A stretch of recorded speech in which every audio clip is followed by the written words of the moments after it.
Sexta-feira, acenda as luzes. Bom dia, Sr. Stark. O senhor está muito bonito hoje. Deseja mais alguma coisa? Obrigado, sexta-feira. Onde está Pepper hoje? Fechando contratos com a carreta Furacão, assim como o senhor pediu. Espero isso há muito tempo. Faz favor, ligue para mim para o Sr. Rogers. Ligando para Picolé. Sr. Stark, ele não atende as ligações. Estranho. Sexta-feira, gostaria de saber algumas informações sobre os Novos Vingadores. Começando pelo Homem-Formiga. Tem alguma informação de desempenho ou coisa assim? Sr. Stark, os relatórios são responsabilidade do Sr. Rogers. E ele usa uma senha que eu não sei qual é. Use... Eu entendi a referência, tudo junto e sem espaço. Acesso permitido. Aqui diz que não houve uma grande evolução. Entendi. Mas não foi ele que deu um pau no Falcão? Tive uma briga assim? Sr. Rogers disse que o Falcão foi pego desprevenido. Ele estava caçando no dia. Nossa, Rogers, você estava em chamas nesse dia. Sr. Stark, em relação aos novos talentos, aquele garoto do Queens está na porta.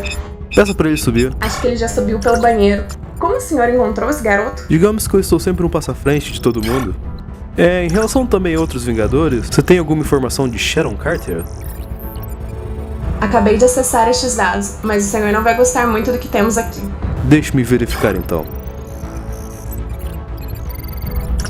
Sabia que invadiram nossos bancos de dados algum dia. Que vergonha, Tony Stark. Robert Downey Jr. tem 50 anos e se acha um carinha descolar. O quê? Ele não faz ideia do que está falando. Ele assolta sua parte do coração dos amigos. Ele vai ver comigo agora. Sr. Stark, o Buck está com ele agora. Deixa eu ver os registros dele. Ele é meu amigo, esses dois. Mas eu também era. Sr. Stark, o garoto está perdido na tua residência. Ah, sim. Peça pra ele entrar. Ou melhor, só um minutinho. Ô, pirralho!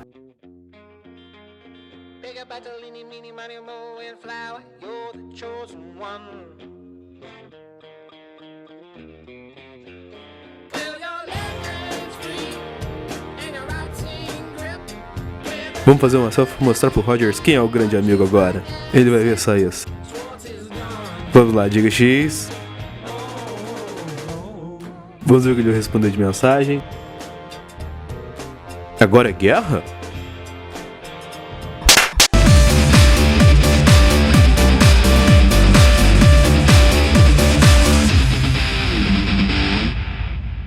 E aí galera, sejam bem-vindos a este analisador sobre Guerra Civil. Capitão América Guerra Civil estreou finalmente, filme da Marvel, tão esperado, que ia bater o Batman vs Superman. Vamos saber se bateu agora de verdade.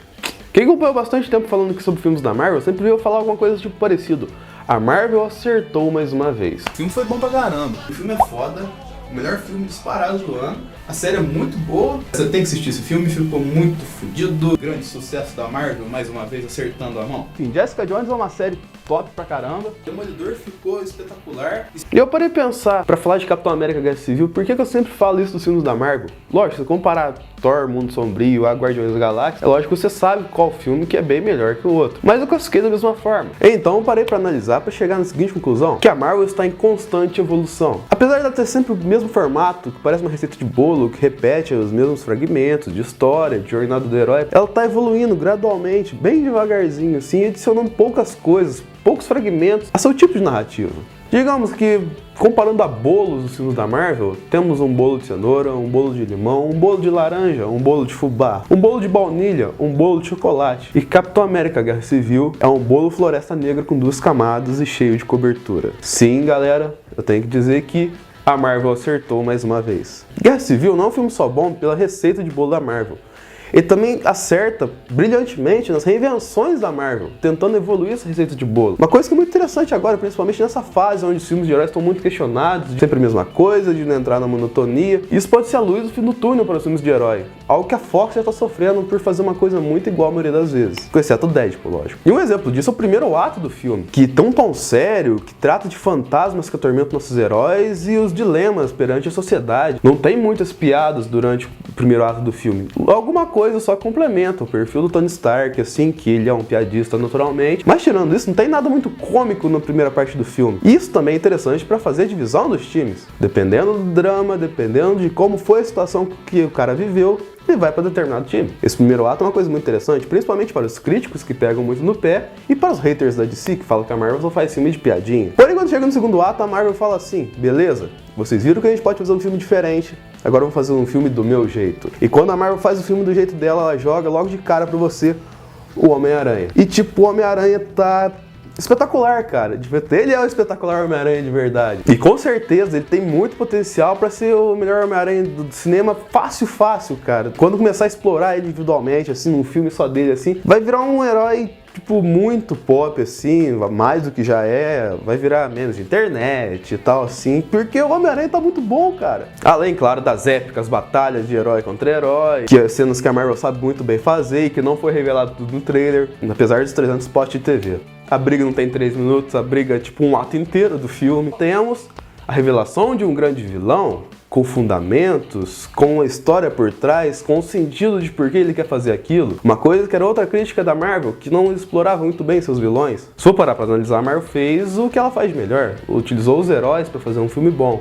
E colocou herói contra herói. E conseguiu adicionar um vilão com muitos fundamentos, complementando a sua experiência, complementando a sua história e adicionando de verdade alguém, alguma ameaça pro filme. Galera, agora eu vou falar um pouquinho de spoilers.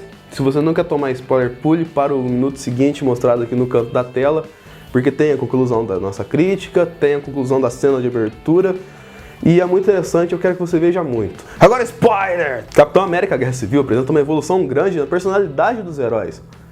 Uma exploração bem interessante da personalidade de cada um para dividir os times. E isso é uma coisa muito interessante e que até certo ponto não era muito bem explorado pela Marvel. Ela gostava mais de colocar o corrido momentâneo para fazer o desenvolvimento do seu filme.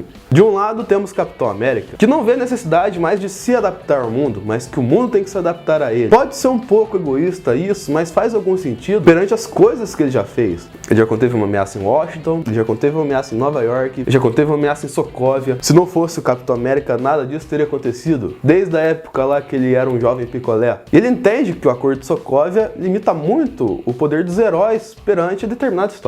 Porém, como eu disse antes, ele não é mais um cara santo, tanto que agora ele tem um lance com a Sharon Carter. Com certeza não é mais virgão agora. Isso não é mais um argumento para o nerd ter tudo que fala que é virgem no Capitão América. Do outro lado temos o Homem de Ferro, que nesse filme é retratado como um cara machucado pelos traumas do passado, pela relação de ter perdido os pais jovem e também pelo rompimento com a Pepper, naquela promessa que ele fez do final do Vingadores de sossegar um pouco mais, não conseguiu cumprir dessa vez. O mundo tá muito louco, precisa dos heróis toda hora, tal assim, ele não conseguiu se distanciar desse mundo de super-heróis. Paralelo a todo esse mundo ainda maluco do Tony Stark, temos a questão de que ele é a pessoa que tá mais recebendo, mais digerindo as consequências dos atos dos Vingadores perante a sociedade normal. Principalmente quando pega Sokovia e Nova York.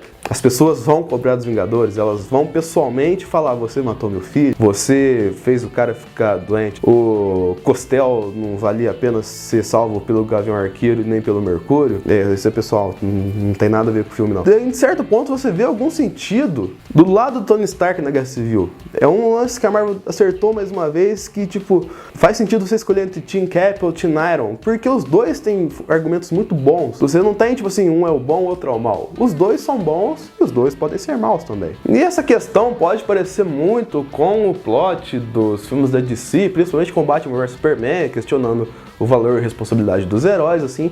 Mas isso é facilmente solucionado com um ato simples: o Pacto de Sokovia, o Acordo de Sokovia. Eu não sei como é que essa porra vai ser legendada. Ele trata que os heróis têm que ser submissos ao governo para ter o controle de seus atos, para que eles paguem quando eles façam alguma coisa muito séria. E isso é uma coisa muito interessante, muito bem desenvolvida e que resolve várias questões. Você não precisa de suco de pêssego da vovó para resolver isso. Mas aí você se pergunta, por que eles estão em briga? Eles não são super-heróis? Eles não são amigos acima de tudo? São vingadores e tal? A resposta para essa briga entre os heróis está ligada basicamente a uma pessoa, que foi um grande destaque desse filme, que seria o Barão Zemo.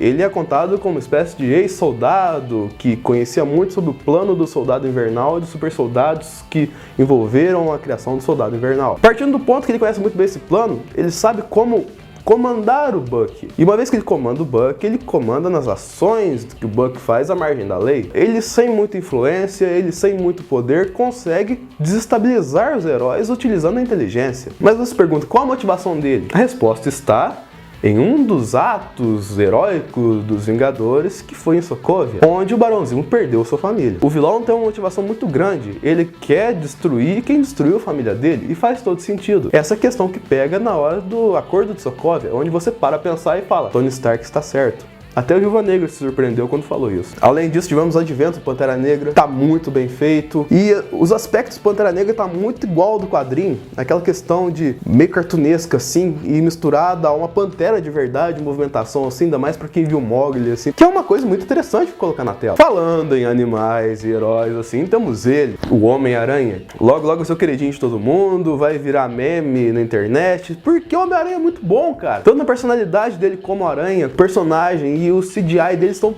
perfeitos, cara. Tá muito igual ao quadrinho. É que não é debochado, ele é, tipo, espontâneo, assim, carismático mesmo. Ele envolve muito você quando você assistir no filme. Eles usaram muitos fragmentos que pegam no seu afetivo pra formar o Homem-Aranha, cara. Isso que pesa, isso que a Marvel é muito forte, cara. E lógico, a origem dele foi modificada, assim, mas nada que estrague o personagem. Hoje em dia vai ser muito comum você falar, eu pego a Tia May. E com total fundamento de falar isso. Ele só entrou nos Vingadores por causa do Tony Stark. E unindo que você pega a Tia May com o Tony Stark, você deve imaginar o que aconteceu. Porém, se o cara engraçado e extrovertido do time do Homem de Ferro é o Homem-Aranha, no time do Capitão América temos o Homem-Formiga, que desde quando ele entrou no filme é uma piada depois da outra, assim, pra quem odeia piada, pra galera de cima, não vai gostar nada dessa parte. Ele em cena, em combate, assim, é muito legal, cara, se diverte demais. E não fica uma coisa exagerada, não é forçado, é como se fosse natural, espontâneo do cara. E falei de Homem-Formiga e falei de Homem-Aranha porque a cena que envolve os dois em combate, que é referenciada a esta cena que você está vendo agora de Star Wars, o Império Contra-Ataca, é simplesmente de fazer você chorar de felicidade. Porque a Marvel pegou no seu efetivo, amarrou e falou, você é meu, a Disney manda em você. Em relação aos demais personagens, todo mundo tem seu papel na tela. Não fica ninguém meio jogado para escanteio, assim. Tem um desenvolvimento interessante da relação do Visão com a Feiticeira Escarlate. O romance bizarro acontece deles no quadrinho, pintou aquele cheiro de tinta esperto no filme agora. A Viúva Negra, de certo modo, é um ponto comum entre os dois times. Ela sabe ponderar bem para que lado ela tem que executar certa tarefa em certo momento. E finalizando, Guerra Civil foi muito bem ao não adaptar exatamente a HQ da Guerra Civil.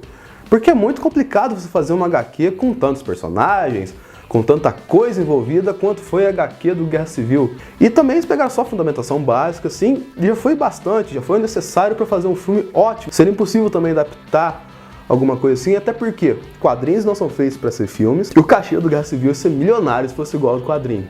Milionário não, bilionário. Enfim, Guerra Civil é a maior demonstração que, fãs do DC não me matem, que a Marvel está muito à frente da DC. Em questão de desenvolvimento de herói, desenvolvimento de filme, desenvolvimento de franquia, a Marvel está muito à frente. E ela toca no seu afetivo, ela toca na sua inspiração, tanto o vovô quanto a criancinha gostam de Guerra Civil. E é nisso que temos a nossa cena final agora. Mas antes da cena final, eu gostaria de agradecer a Disney por ter liberado o analisador por cabine do filme, a Vanessa, que fez a voz da sexta-feira, o Spider-Man, que liberou o seu espaço e seu uniforme para a gravação da abertura, ao Geraldo, o apagador de incêndios do Tenkai. Falando em Tenkai, na próxima semana teremos um vídeo muito importante para a história do analisador envolvendo o Tenkai. Fique ligado aí, não perca. A você por ter assistido, curta, compartilhe, favorite, se inscreva no analisador, comente aqui embaixo aqui. E veja agora a cena final que resume nossa história de por que os heróis são tão importantes e que talvez eles não devem ser registrados.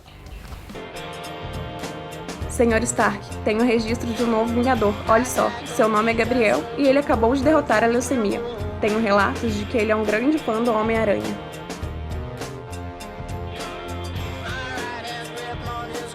E aí, Spider, vamos recrutar esse Vingador novo?